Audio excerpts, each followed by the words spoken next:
बिस्मिल्लाहिर्रहमानिर्रहीम। अस्सलामुअलैकुम वीवर्स, कैसे हैं आप लोग? उम्मीद है खैरियत से होंगे। तो वीवर्स, जैसा कि रमज़ान है और रमज़ान में आपको पता है कि जनाब पकौड़ों के साथ और डिफरेंट चीज़ों के साथ हमें चटनियाँ खाने का बड़ा दिल कर रहा होता है। तो मैंने सोचा, काफ़ी दिन से दिल कर रहा था कि धनिया पुदीने की चटनी बनाई जाए।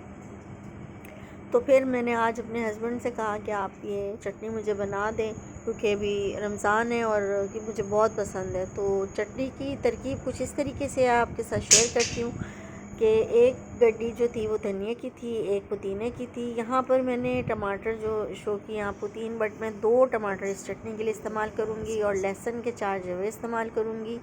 हरी मिर्चें तकरीबन यहाँ 3 दिखाई दे रही हैं आपको, लेकिन मैं इसमें 5 अदद हरी मिर्चें और शामिल करूँगी। मैंने धो के साफ़ करके रख लिया है इसे। मैंने जनाब इसके अंदर जो मज़ीद चीज़ें हैं वो भी मैं आपको साथ साथ दिखाऊँगी।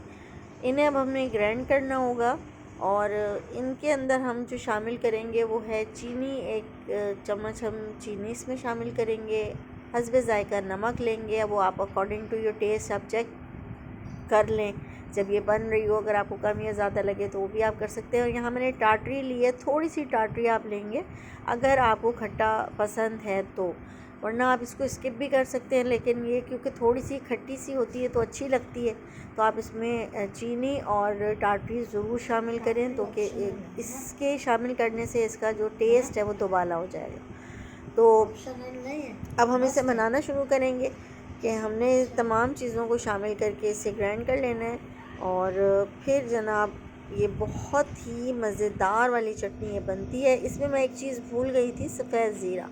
सफ़ेद ज़ीरे को आप भून कर भी डाल सकते हैं, लेकिन मैंने अभी बग़ैर भुने ही इसमें शामिल किया है। और इस तरह से हम सारी चीज़ें शामिल करने के बाद अब यहाँ इसे ग्राइंड कर लेंगे अच्छे से।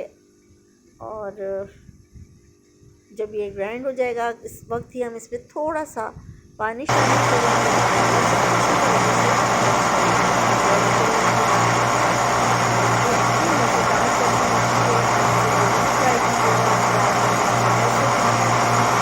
अगर हम इसमें टाटरी शामिल ना करें तो ये रायते के लिए भी बन सकती है। अब ये तकरीबन जनाब मैंने इसे बनाकर और एक जार में भी महफूज कर लिया है। आप इसको जो है वो 2 हफ़्ते तक इस्तेमाल कर सकते हैं, फ्रिज में रख सकते हैं और इस चटनी से आप लुत्फ़अंदोज़ हो सकते हैं रमज़ान में।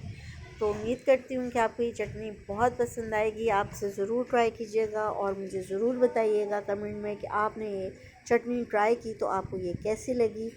और जनाब अपना बहुत सारा ख्याल रखिएगा रमज़ान में, और दुआएं एक दूसरे के लिए करते रहिएगा। अल्लाह हाफ़िज़।